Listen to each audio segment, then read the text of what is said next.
د اسلامي امارت پولساتو په خوست کې له ډیورن کرښې رااوښتی پاکستانی پولساتی نیولی او د اسلامي امارت د کنټرولولو په پار د چین او پاکستان ګډ پلان او غونډه. درنو لیدونکو ستړي مه شئ.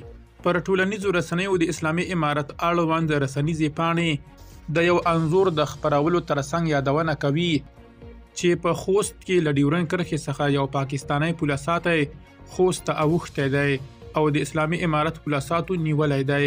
د دغه پاکستانی پولساتي د هویت په اړه نور جزئیات نه دي ورکړل شوي او دا چې دغه پیښه کله شوې د اسلامي امارت رسمي سرچینو هم تر اوسه په دې اړه څه نه دي ویلي.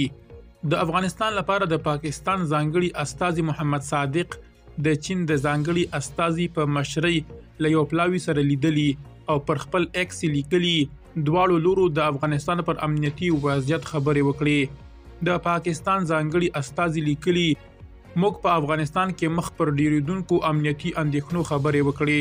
موږ د تروریستي ګواښونو په اړه لکه پاکستانی طالبان، د ختیځ ترکستان غورځنګ، بلوچستان ازادي غوښتونکو غورځنګ او داعش په اړه خپلې اندېښنې ګډې کړې او د دغو ګواښونو د له منځه وړلو لپاره مو په خپلو ژمنو بیا ټینګار وکړ. نوموړي همدارنګه لیکلي د سیمې د ثبات او له ترهګرۍ سره د مبارزې لپاره د پاکستان او چین د همکاریو پیاوړتیا کلیدي ارزښت لري. محمد حنیف اتمر لیکلي چې د پاکستان دننه د داعش د غړي محمد شریف الله نیول کېدل په دغه هیواد کې د ترهګرو ډلو د ملاتړ او شتون پر تړاو جدي پوښتنې راپورته کړي دي. اتمر لیکلي افغانان له هر هغه کار ملاتړ کوي چې پرته له توپیره ټول ترهګر او د هغوی ملاتړي عدالت ته راکاږي.